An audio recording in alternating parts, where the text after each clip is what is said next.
Please jangan takut makan, jangan diet terlalu ekstrim, jangan bangga kalau bisa tahan lapar. Don't wear it like a badge of honor. Tahan lapar itu kayaknya rasanya. Tanda-tanda perimenopause itu sebenarnya sudah bisa dilihat 10 tahun bahkan sebelum menopause itu sendiri. Apakah benar? Ingat bahwa tubuh kamu tuh punya kamu yang akan tinggal di tubuh kamu. Jangan jadikan itu sebagai proyek untuk dapatkan validasi orang. Banyak perempuan itu yang merasa kayak bersalah gitu loh, Vin, saat memprioritaskan dirinya sendiri. Ya, aku juga aware banget kok. Pada dasarnya wanita itu adalah pemberi untuk suami, untuk anak, untuk pekerjaan. Tanpa sadar kita melihat bahwa nilai kita itu dilihat dari seberapa besar kita bisa memberi. Kalau kamu bisa bicara ke diri kamu di usia 25 tahun tentang perimenopause ini, tentang hormon, tentang kesehatan tubuh perempuan, apa yang akan kamu bilang? Banyak. Banyak, tapi first, Satu kalimat bisa membuka pikiran, satu obrolan bisa menggerakkan perjalanan. Halo Pipers, ketemu lagi bareng sama saya JJ, The Voice Behind Pip Talk. Untuk para perempuan, mungkin kamu belakangan ini ngerasa kok gue jadi lebih sensitif ya, kok tidur gue berantakan ya, pola makannya juga berubah. Mungkin itu bukan ada hubungannya dengan disiplin. Mungkin tubuh kamu sedang masuk ke fase yang baru, fase yang belum pernah diajarkan ke kita sebelumnya, perimenopause. Teman ngobrol saya kali ini adalah someone in the space of nutrition, body image, dan juga perimenopause, Alvina Olivia. Selamat datang di Pip Talk. thank you JJ, dan terima kasih Peepers sudah ada di sini untuk mendengarkan juga. Gak sabar. Soalnya memang perimenopause ini tuh sesuatu yang cukup asing untukku pribadi, Vin. Di keluargaku open conversation tentang perimenopause itu hampir tidak pernah. Di lingkungan pertemanan pun jarang sekali membahas hal ini. Jadi aku cukup excited untuk membahas. Pertanyaan pertama, ini lebih ke concern sih, Vin. Kenapa ya perempuan tuh jarang disiapkan untuk fase ini? Sedangkan kita tuh diedukasi lumayan panjang lebar tentang pubertas. Ya. Sebenarnya kalau ini mungkin ini ada hubungannya dengan ada sejarahnya sebenarnya ya.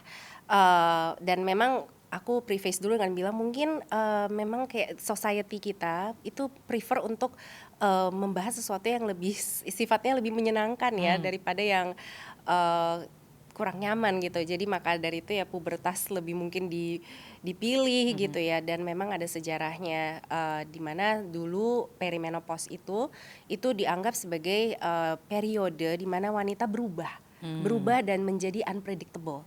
Ya, unpredictable dan banyak banyak hal-hal yang menjadi tidak nyaman berhubungan dengan wanita pada umur saat itu. Jadi pada saat di tahun di masa lalu itu sempat menjadi sesuatu yang stigmatized luar biasa ya. Jadi wanita yang tiba-tiba berubah menjadi unpredictable itu bahkan bisa diinstitutionalize gitu, dimasukkan ke rumah sakit jiwa. Jadi mungkin itu berangkat dari stigma yang cukup lekat dengan di mana wanita itu menjadi unpredictable dan kita juga melihat mungkin siapa yang mau jadi lebih tua ya gitu ya. Siapa yang mau mau mengakui bahwa ya aging itu nggak enak ya gitu. Jadi instead of dipelajari, diteliti dan diajarkan, dipilih untuk tidak difokuskan gitu. Oke, Ya. baik.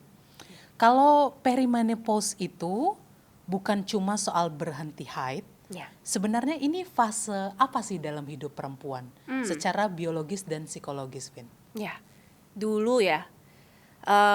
Saya sendiri juga pikir, oh namanya menopause itu ya udah nanti ntar 50-an berhenti haid, udah beres gitu ya. Seperti yang tadi JJ bilang juga tidak berada di tempat di keluarga tidak pernah dibahas, dimanapun tidak pernah menemukan informasi tentang ini. Tapi sebenarnya perimenopause itu tidak dimulai dari haid yang tiba-tiba berhenti atau skip. Tidak juga dimulai dari hot flashes yang mungkin kita pikir menjadi suatu trademark dari perimenopause, langsung ada hot flashes atau yang merasa gerah, kepanasan luar biasa itu. Tapi sebenarnya malah dimulai dari subtle shifts, dari seperti tidur yang mulai terganggu, terfragmentasi, terbangun-bangun di jam 2, jam 3, lalu berat badan yang lebih sulit turun atau malah lebih mudah naik, energi yang naik turun, mood yang naik turun, kecemasan yang bertambah. Lalu ini semua brain fog juga termasuk. Jadi seperti apa ya, kayak kita mau ngomong gitu ya, tapi kayak udah tahu nih apa yang mau Loadingnya diomongin, agak tapi lama. kayak lengket, kayak apa sih, kayak ini gitu loh, kayak mampet gitu. Ya kayak macet. Nah itu yang namanya brain fog. Dan ya ini sih yang sebenarnya menjadi tanda-tanda perimenopause itu dimulai gitu. Tadi kamu sempat menyinggung juga soal suka kebangun jam Iya, 2, jam iya. 3 itu aku sedang mengalami, Vin. Oke. Dan polanya itu kalau aku memperhatikan jamnya tuh kurang lebih sama. Kayak jam 2, jam 3, setengah 4. Ya. Itu kayak dan seminggu aku rasakan tuh bisa sekali, bisa 2 kali gitu. Sebenarnya apa yang terjadi secara hormonal sih, Vin? Kalau kita ngomong tentang konteksnya perimenopause yang terjadi itu, aku mau quote rekan sejawatku, Mas Vishal. Oke. Itu apa yang dia bagikan itu catchy sekali. Ada 3 kemudahan yang dialami wanita pada saat perimenopause. Mudah panas yang tadi ya, badan kita, karena sebenarnya pada saat perimenopause terjadi itu estrogen kita tuh fluktuatif luar biasa. Dan saat estrogen di dalam tubuh itu fluktuatif, kita mengalami gejala vasomotor. Nah, gejala vasomotor itu salah satunya yang bisa membuat regulasi temperatur di tubuh kita itu tidak seoptimal biasanya, dan bisa tiba-tiba kita dibanjiri dengan rasa panas luar biasa, gerah gitu. Nah ini yang dinamakan hot flashes. Nah saat kalau kita bicara tentang konteks perimenopause, saat iya tadi mudah terbangun karena mudah panas ya. Lalu kalau misalnya kita bicara juga tentang penurunan yang terjadi, jadi sebenarnya estrogen itu mengalami fluktuasi. Sebelum estrogen mengalami fluktuasi, progesteron itu mulai turun duluan. Nah, progesteron yang turun duluan itu menyebabkan wanita di perimenopause mudah cemas. Ya tadi mudah panas, sekarang mudah cemas. Mudah cemas karena progesteron itu sebenarnya hormon yang punya efek calming di otak kita. Jadi saat dia turun, kita lebih mudah cemasnya gitu. Selain itu mudah terbangunnya itu ada seperti badai biokimia yang terjadi yang berhubungan dengan melatonin dan estrogen dan progesteron yang membuat tubuh kita bisa, dan dengan hormon kortisol juga yang membuat tubuh kita bisa mudah terbangun di jam-jam itu dan mengalami cemas sehingga sulit untuk tidur kembali seperti itu. Tapi kalau kita bicara di luar konteks perimenopause, mungkin juga bisa dilihat dari pola makan dan pola gula darah. Oke. Zaman sekarang masa sih masih naruh kunci di bawah pot bunga, di bawah kesetan, di bawah sepatu. Udah ketinggalan zaman. Pakai fingerprint dong. Pernah kebayang juga nggak punya rumah yang bisa ngatur dirinya sendiri? Semua itu bisa kejadian kalau kamu pakai Bardi Smart Home. Bardi itu adalah brand smart home yang bikin rumah jadi lebih aman, lebih nyaman, dan lebih canggih tanpa harus renov besar-besaran. Semua perangkatnya saling terhubung, bisa dikontrol dari handphone, dan yang paling penting nih, harganya masih masuk akal dibanding brand smart home lainnya. Misalnya lampu pintar Bardi, smart door lock. Untuk keamanan, Bardi punya smart CCTV yang bisa kamu akses real time dari mana aja. Jadi, kalau kamu pengen upgrade rumah tanpa ribet, Bardi adalah salah satu pilihan terbaik yang bisa kamu mulai dari sekarang. Nanti kita akan ngomongin soal pola makan, nutrisi, dan gula darah itu ya. Cuma tadi tanda-tanda itu aku sempat menonton beberapa video singkat Vin. Ya. Jadi correct me if I'm wrong ya. Ya. Jadi katanya tanda-tanda perimenopause itu sebenarnya sudah bisa dilihat 10 tahun bahkan sebelum menopause itu sendiri. Apakah benar? Benar, benar. 7 sampai 10 tahun itu studi Wow. menunjukkan bahwa bisa dilihat dari 7 sampai 10 tahun. Jadi misalnya kita tanya kita juga bisa tanya ya ke kerabat kita, ibu, nenek, tante-tante itu mereka rata-rata menopausnya di umur berapa? Nah, misalnya ibu menopause di umur kita pakai yang gampang 50 gitu ya. Lalu kita sudah mulai merasakan gejalanya di umur 40-an. Ya itu memang make sense karena secara biologis bisa dirasakan 7 sampai 10 tahun sebelum menopausnya itu sendiri terjadi. Nah, average age di mana menopause terjadi di wanita dengan ras South South Asian itu di 47 tahun. Oke.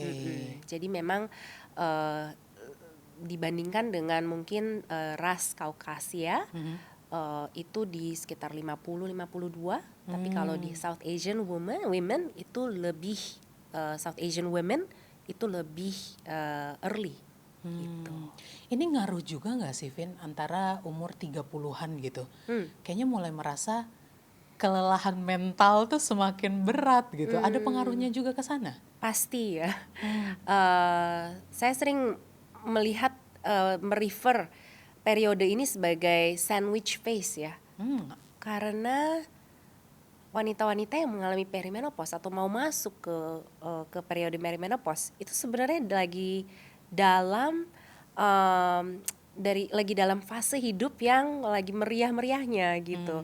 Secara karir, kemungkinan karirnya lagi naik. Kan sudah dirintis untuk beberapa saat ya. Jadi lagi naik. Secara mungkin juga dari dinamika keluarga, mungkin sudah punya anak 2. Anaknya mungkin sudah ada yang remaja. Atau mungkin ada yang juga menunda untuk punya anak dan dia memiliki anak yang masih berusia sangat muda. Ya, seperti diri saya sendiri gitu. Jadi mungkin itu ada secara dinamika keluarga lagi ada di fase yang lebih demanding gitu. Lalu mungkin juga orang tua juga sudah bertambah usia, sudah Betul. tidak muda. Jadi mungkin ada orang tua juga ada tambahan kewajiban untuk mengurus orang tua gitu. Jadi makanya ini sandwich phase-nya tuh di situ gitu. Wow. Iya, di situ. Maka dari itu memang beban mental sangat berpengaruh ya. Iya. Lalu kita sering mendengar kalau metabolisme kita itu melambat drastis setelah 40 katanya. Ini mitos atau sesuatu yang dibesar-besarkan atau memang benar, Vin? Kalau kita bicara tentang metabolisme yang melambat memang karena faktor usia ya, tidak terlepas dari apapun, cuman dari faktor usia saja itu sebenarnya mitos. Jadi metabolisme kita memang akan melambat karena faktor usia sendiri itu baru mulai di umur 60. Ternyata studi menunjukkan itu di umur 60. Lalu lantas kenapa ya kok di umur 40 kita lebih mudah merasa lebih mudah gain weight gitu ya. Itu sebenarnya disebabkan studi menunjukkan ini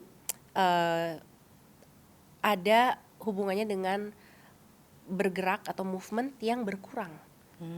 Bergerak yang berkurang, lalu mungkin underestimasi dari intake yang masuk. Jadi kita pikirnya kita makannya udah dijaga kok gitu, tapi mungkin underestimate dari segi kalorinya gitu. Karena studi menunjukkan bahkan ini dilakukan penelitian, ada yang dilakukan pada dietitian. Jadi memang orang-orang yang ahli gizi gitu ya. Mereka diminta untuk menebak kalori-kalori yang dari makanan-makanan yang mereka makan gitu.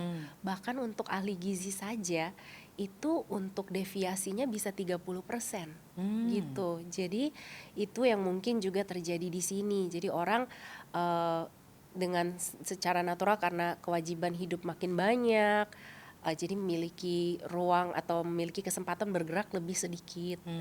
Terus makan juga kita kadang cenderung suka underestimate gitu, Iya. seperti itu. Apakah ini juga ngaruh, Vin? Jadi kalau di pagi, siang, sore itu kita disiplin banget sama makanan. Ya, Tapi malam itu mm, sisi pertahanannya itu cepat sekali runtuh. runtuhnya. Kayak lapar gitu, tiba-tiba menyerang jam 9, jam setengah 10 gitu. Iya. Nggak pakai mikir, sikat aja gitu. Ada ngaruhnya ke situ juga kah? Pasti ya, itu juga ngaruh ya, dan itu sangat umum terjadi ya. Karena mungkin kan pada malam hari tuh kita ya tadi mungkin JJ bisa bilang ya apa tuh kontrol diri tuh apa sih gitu. Udah nggak ada lagi tuh kontrol diri karena malam kan biasanya tuh jadi kayak akumulasi ya. Mungkin hari-hari yang kita jalani cukup padat, Betul. sibuk, stressful.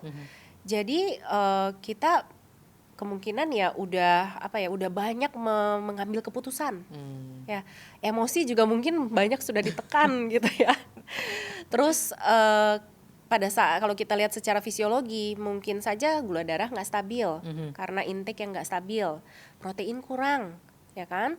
Terus pada saat malam hari kita udah ngerasa nyaman gitu ya. Pada saat kita udah merasa nyaman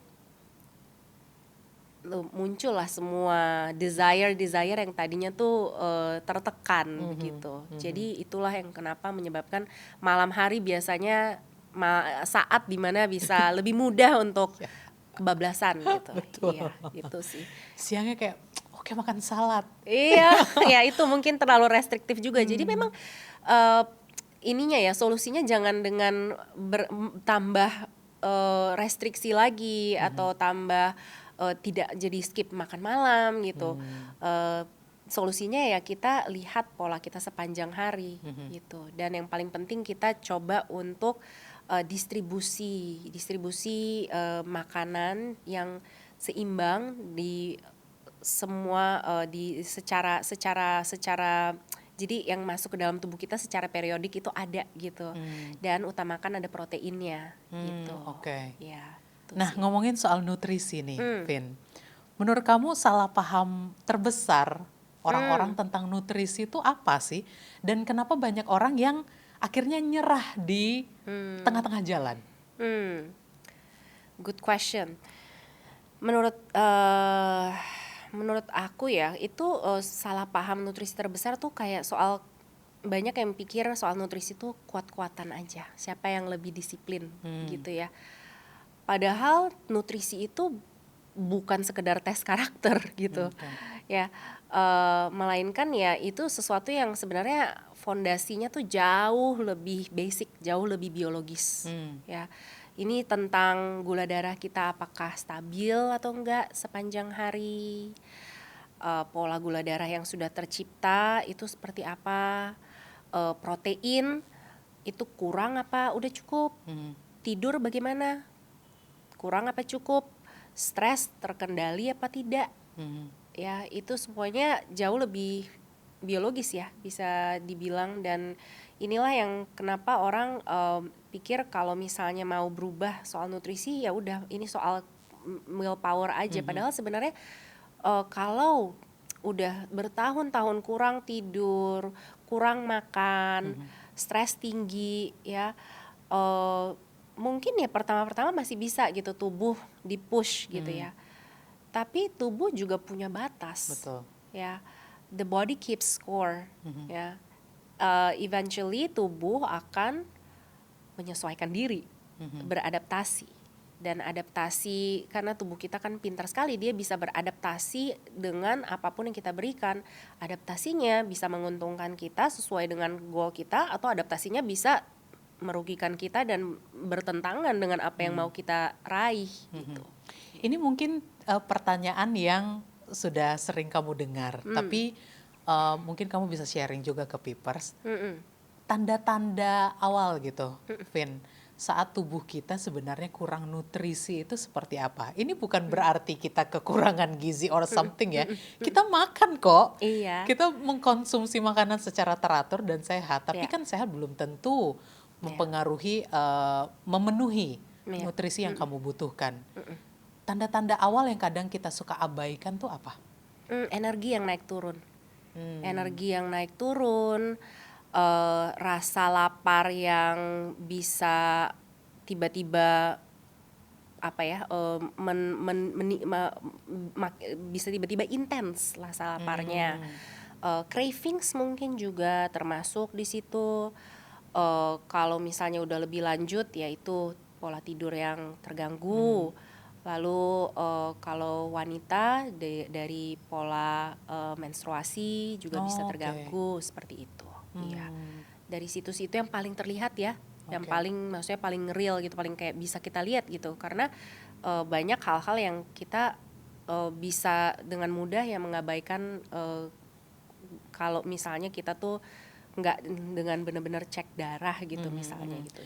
Kadang kan Iya. untuk cek darah atau Iya. ke dokter Iya. atau ke rumah sakit itu kan terkesan berat gitu loh, Vin, Iya, untuk iya, iya. melakukan itu. Iya. Jadi mungkin bisa mulai sadar Iya. dengan sinyal tubuh yang Sinyal sudah tubuh. diberikan. Benar. Oke, Iya. kalau gitu balik lagi ke perimenopause, Iya. makanan-makanan apa yang direkomendasikan?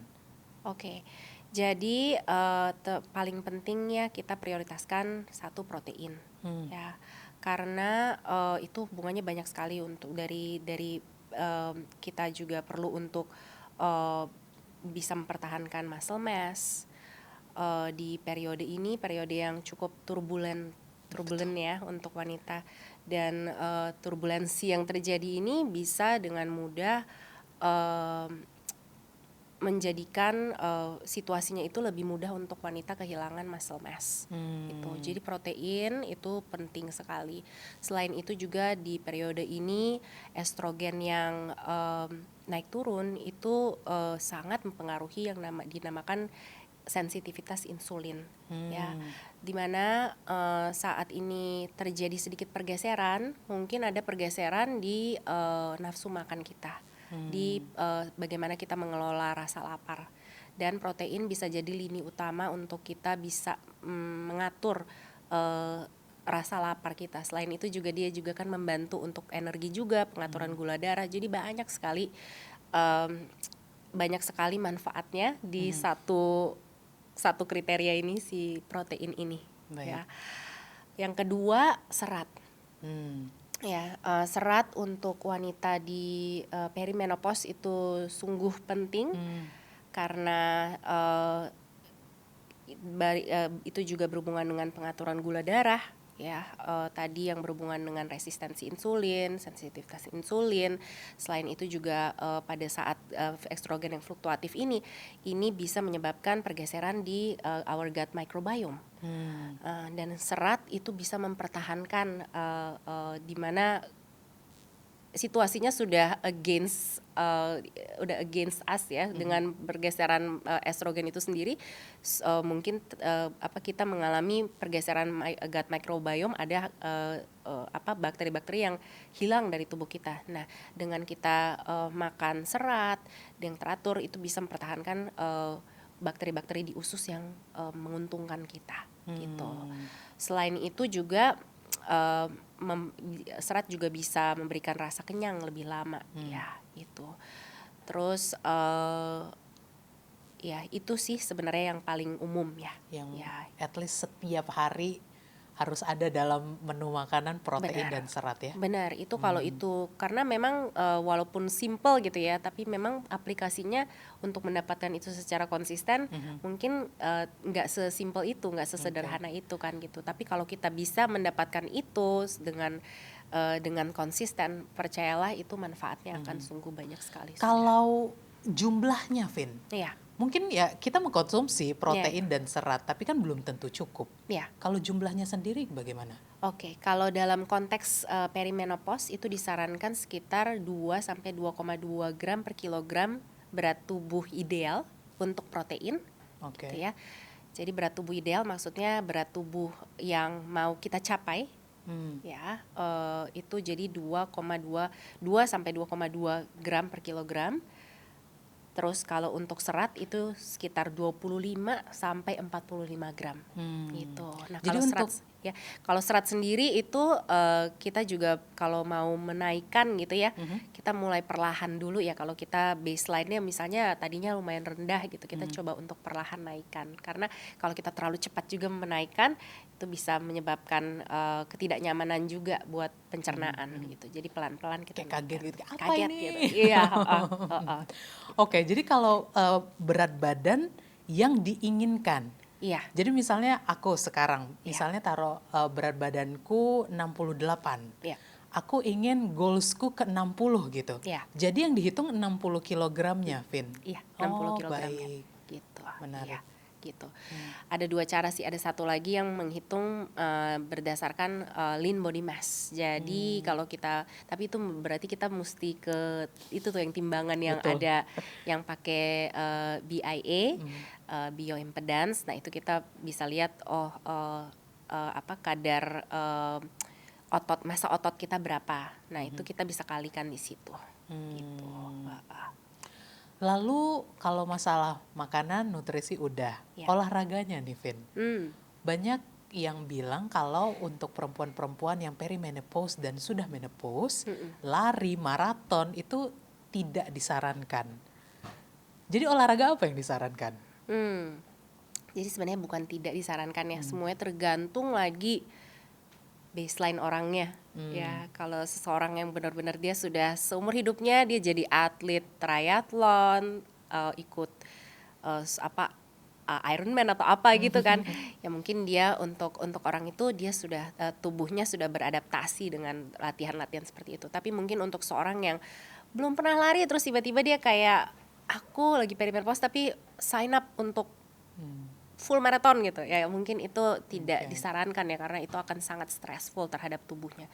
Tapi kalau kita mau lihat gold standardnya untuk perimenopause itu ya, tentunya yang paling penting sekali adalah strength training ya.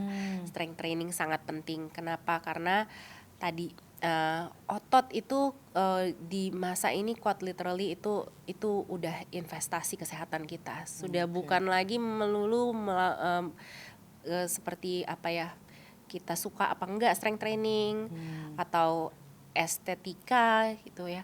Ini menjadi sesuatu yang sebenarnya lebih keharusan ya, karena ini udah lewat dari cuman sekedar self care, ini literally metabolic care gitu.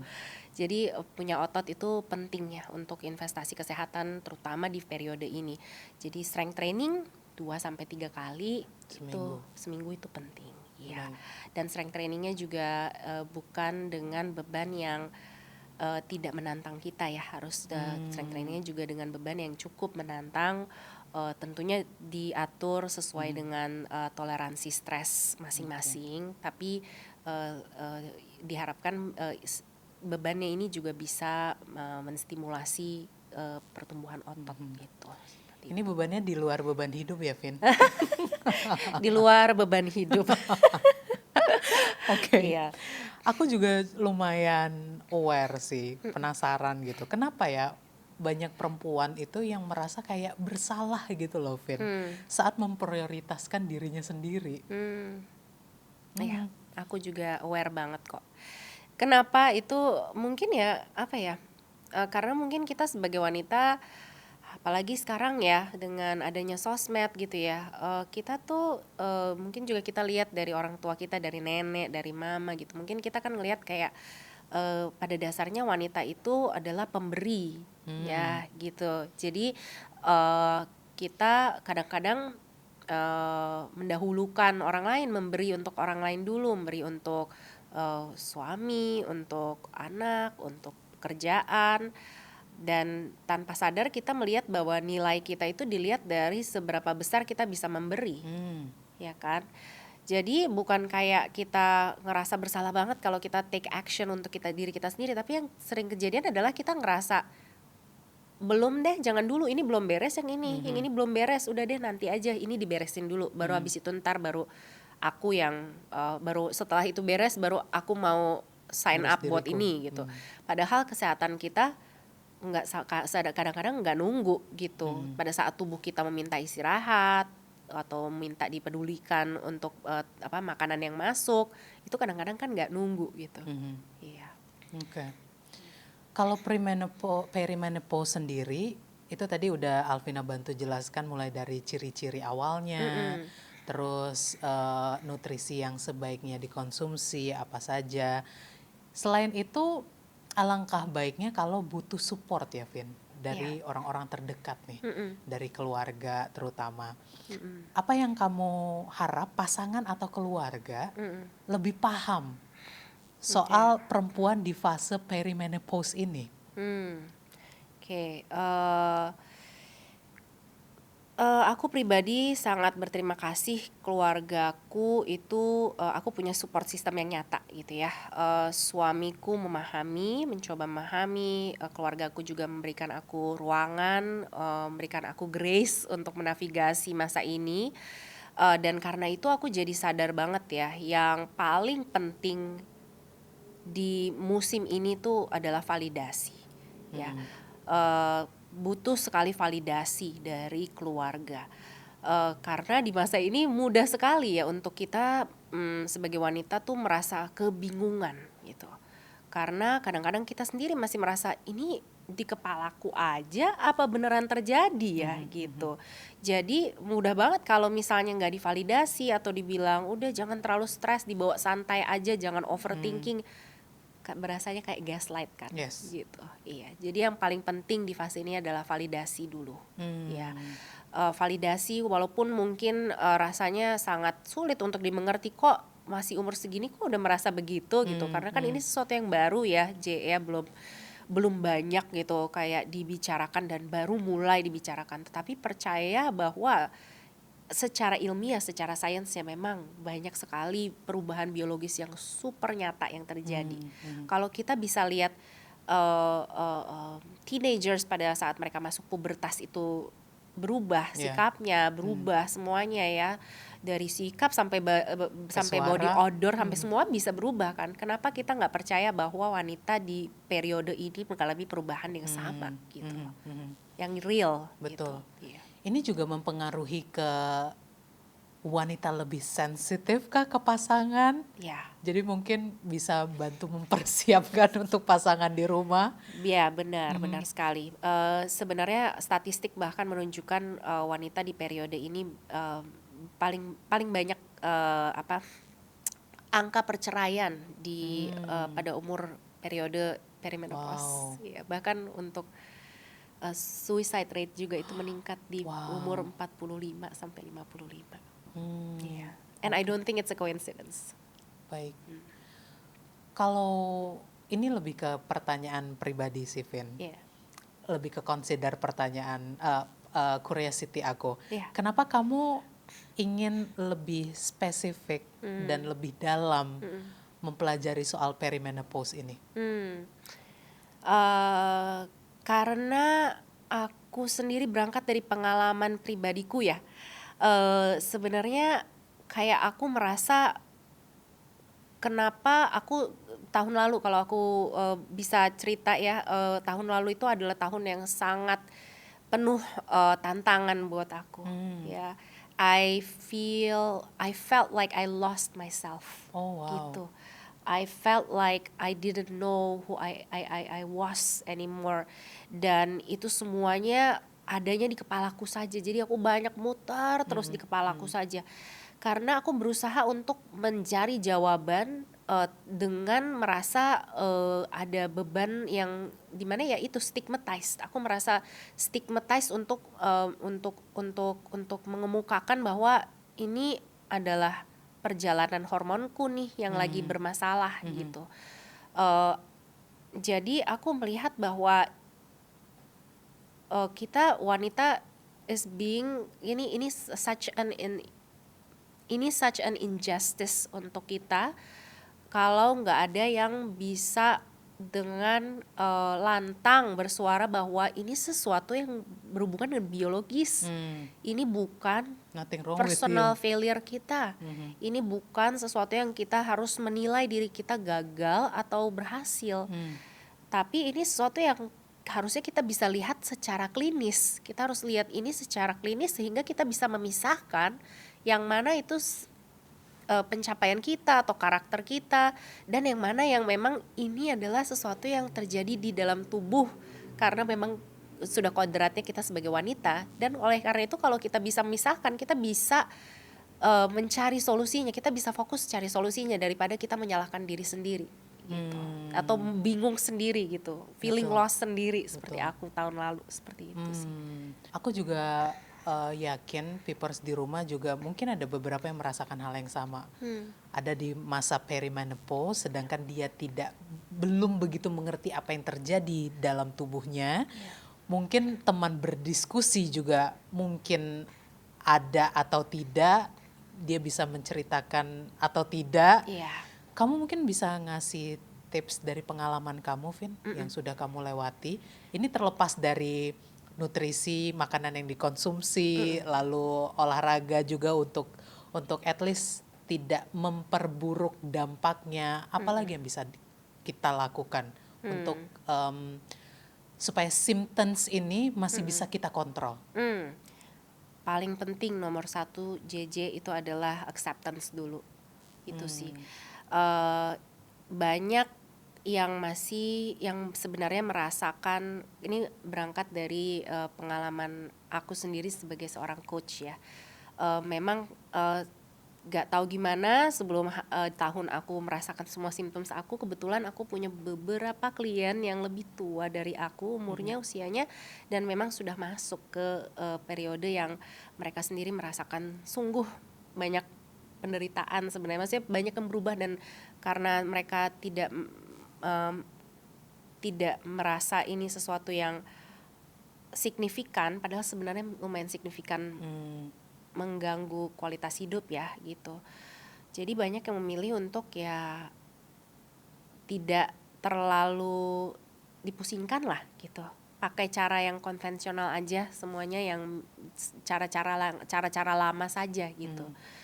Jadi yang paling penting untuk pertama kali tuh untuk kita punya acceptance gitu ya, karena kalau aku lihat banyak yang masih merasa ya kalau udah mau ngomong perimenopause tuh kayak kok aku sehat-sehat aja, tapi kok kayaknya tiba-tiba aku harus ngomong aku perimenopause atau aku harus cari tahu tentang perimenopause gitu.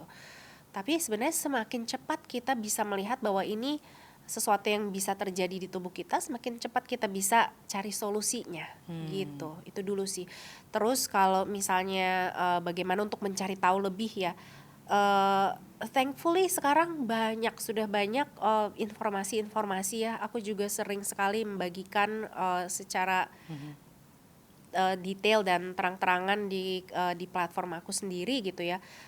Dan aku merasa ini sangat ini sesuatu yang sangat positif. Jadi kita lumayan udah bisa cari infonya ya, dan bahkan sekarang ada banyak komunitas-komunitas untuk wanita. Betul. Di usia perimenopause menopause ini. Dan memang satu pilar yang paling penting sekali juga untuk wanita di usia ini tuh adalah mental health ya. Mental health-nya itu datang dari yaitu dinamika keluarga, dari memang mental health diri sendiri juga ya, bagaimana kita punya coping mekanisme yang sehat, sama dari support system, cari komunitas yang ada, punya teman yang mungkin bisa diajak bicara gitu, seperti itu sih. Kalau bisa temannya yang real ya, Pipers, bukan ChatGPT. Iya, jangan ChatGPT. Mesti manusia, sesama manusia ya. Kalau tadi kan kamu memberi saran untuk olahraga adalah weightlifting. Itu sebaiknya dimulai di usia berapa? Dan ada beberapa paradoks yang bilang kalau usia 60 jangan weightlifting lagi gitu, karena ya takutnya cedera, takutnya tidak sekuat dulu. Itu bener nggak sih, Vin? Hire professional yang akan membantu. Sungguh tidak ada kata terlambat untuk mulai weightlifting. Tidak ada kata terlambat untuk mulai weightlifting. untuk mulainya itu di usia 20-an. Di usia 20-an, Mbak, maksud sebenarnya lebih early lebih baik ya. Cuman jangan sampai kita melewati usia 20-an tidak menggunakan kesempatan di mana ini sebenarnya usia-usia yang dimana kita sangat mudah untuk membangun otot gitu, dan kita menyanyiakan itu dengan tidak mulai gitu. Iya. Karena apa yang kita lakukan pada umur 20-an itu akan menjadi fondasi yang kuat buat kita. Fondasi entah itu kuat atau tidak kuat buat kita di usia 40-an. Kadang-kadang usia 20 tuh suka memikir, jangankan usia 20, usia 30 aja memikirkan menopause kayak kesannya Masih jauh lama, gitu. iya masih lama. Masih lama gitu. Iya. Mulailah sedari sekarang ya. Iya. Karena sebenarnya berangkat lagi ya dari cerita aku. Aku itu dulu di usia 20-an itu sangat ini ya, sangat sangat perhatian sekali lah dengan olahraga ya. Oke. Dan malah olahraganya berlebihan ya, dan tidak mensupport dengan makanan atau nutrisi yang mumpuni gitu. Jadi itulah yang jadi cikal bakal masalah hormonal imbalance-ku. Nah, kenapa aku di usia, aku sekarang 41, Agustus ini 42, di usia 41 aku sudah merasakan semua gejala perimenopause dengan cukup banyak gitu. Kenapa gitu? Padahal kan mungkin ada yang pernah DM kan, coach hidupnya sehat gitu. Ya, tapi memang sistem tubuhku, sistem hormonku itu sudah terlatih untuk shutdown pada saat stres tinggi, karena aku pernah mengalami amenorea di masa lalu, kehilangan siklus gitu. Jadi saat tubuhku memasuki periode yang turbulen, yang penuh dengan turbulensi ini lagi, tubuhku masih familiar dengan cara meregulasi dengan shutdown atau jadinya semua gejala-gejalanya itu lebih terasa gitu. Jadi memang itu juga salah satu kenapa aku memilih untuk spesifik ke sini, karena aku percaya kalau kita message-nya sederhana sih. Kalau kita mau jaga tubuh tuh, rawat tubuh tuh dari muda gitu. Ya. Jangan sampai kita menyanyiakan, kita pikir masih muda, masih nggak kenapa-napa. Memang mungkin terdengarnya klise, tapi ini sudah benar-benar buat aku sendiri, ini berangkat dari pengalamanku, dan aku bisa benar-benar bilang bahwa semua itu our body keep score gitu. Oke. Merawat bukan hanya skincare ya, Bukan. tapi dari dalam Dari juga, dalam, ya. mentalnya juga Juga. disiapkan. Tidurnya Tidurnya juga. penting banget tuh, Vin. Apalagi buat anak-anak muda yang merasa seperti tidur itu tidak terlalu butuh, suka ngutang tidur. Tidur itu sebenarnya pilar paling penting di perimenopause sebelum yang lain. Oke. Kalau tidur udah berantakan, udah semuanya pasti kena juga gitu. Dari movement kena, dari olahraga, dari makan, semua kan akan terdampak. Jadi tidur itu pilar pertamanya. Baik. Oke. Ngomongin soal suplemen dan juga terapi hormon nih, Vin. Apakah itu benar-benar menjadi solusi? Dan kadang kan industri kesehatan kan juga seperti menakut-nakuti gitu. Kalian di umur segini harus nutrisinya terjaga, ini yang harus dikonsumsi. Bahkan ada beberapa temanku mengkonsumsi suplemen itu sehari bisa sampai 10 tablet gitu, Vin. Yang aku sendiri merasakan, apakah memang tubuh kita benar-benar perlu, atau industri ini yang kadang-kadang jadi menakut-nakuti kita? Oke. Dalam konteks hormon terapi ya, berarti ya. Kalau hormon terapi itu sebenarnya sudah banyak bukti ilmiahnya memang ya, bahwa memang hormon terapi itu membantu sebenarnya. Ini aku ngomong dari studi saja dulu gitu. Belum ke secara anekdot apa yang aku rasakan secara pribadi dan aku lihat. Eh, jadi sebenarnya itu bukan kewajiban juga sih, bukan suatu kewajiban, bukan suatu nggak semua, bukan berarti semua orang perlu hormon terapi ya.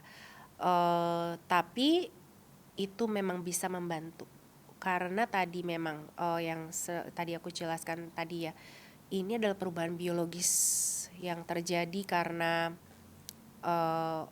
ovarium kita sudah mulai bekerjanya sudah mulai tidak stabil seperti dulu, namanya ada agingnya kan, organ ovarium kita itu ada agingnya juga. Lalu ya tadi hormon akan naik turun. Jadi memang ada yang terjadi terlepas dari usaha gaya hidup kita gitu. Tapi hormon terapi sendiri itu harusnya bukan jadi lini utama, bukan the first solution atau bukan the only solution untuk orang-orang gitu. Banyak yang perlu untuk melihat dari sisi gaya hidup dulu, dari nutrisi, dari tidur, dari olahraga, stress management. Itu semuanya perlu inilah yang lini utamanya gitu. Si hormon terapi kalau memang sudah kita lakukan semua yang sesuai ya di lini utamanya ini dan kita masih merasa gejalanya itu mempengaruhi kualitas hidup kita, maka hormon terapi bisa jadi suatu topik diskusi yang dibawa pada saat menemui dokter.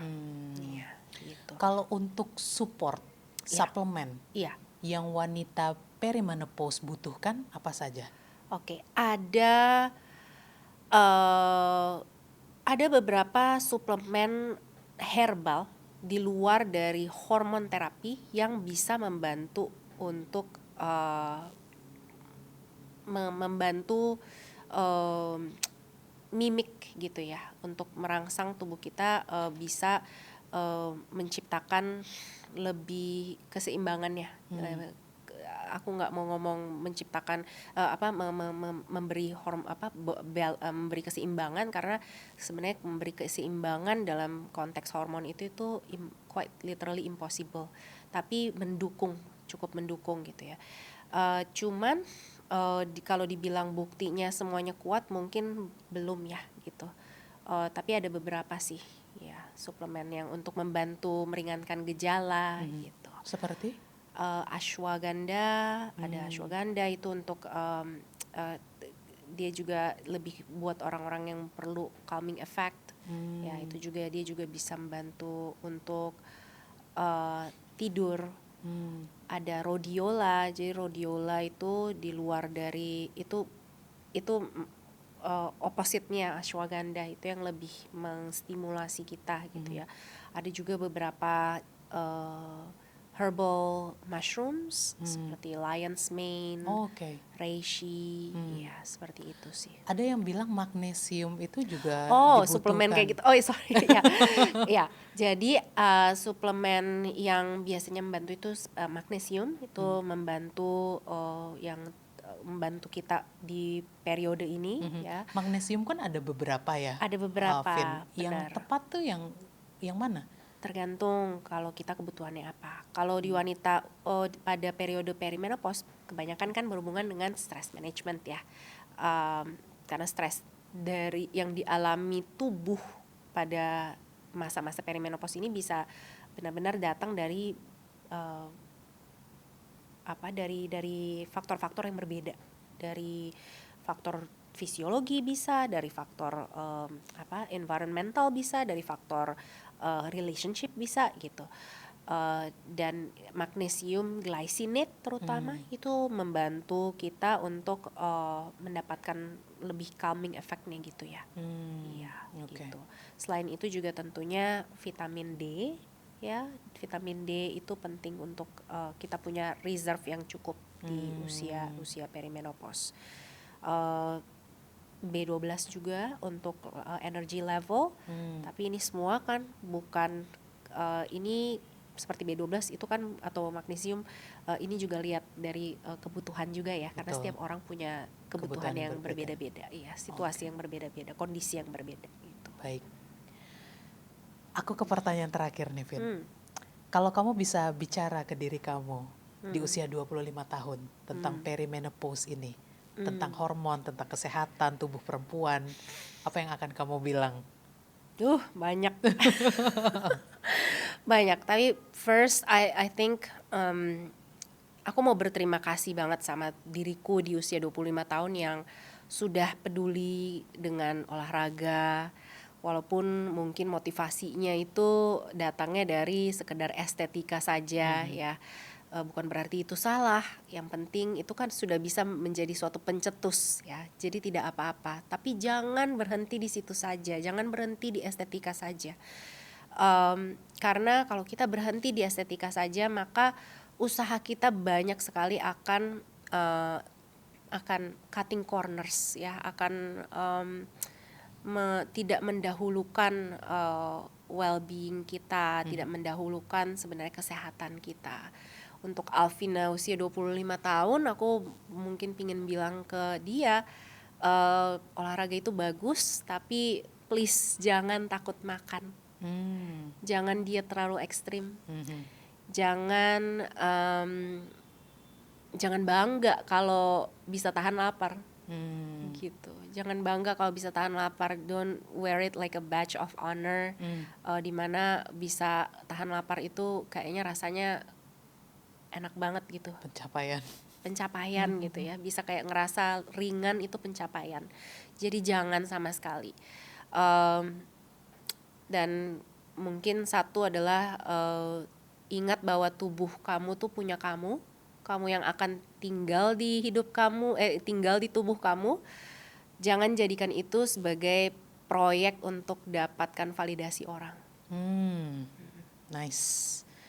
Pertanyaannya bukan bagaimana menghentikan perubahan, tapi bagaimana belajar mendengarkan ya. Ya, belajar mendengarkan, benar. Alvina Olivia, terima kasih sudah sharing di Pip Talk. Thank you so much, JJ. Pipers, terima kasih sudah menyaksikan sampai akhir. Kita ketemu lagi di episode selanjutnya. Talk soon ya. Bye for now. Thank you.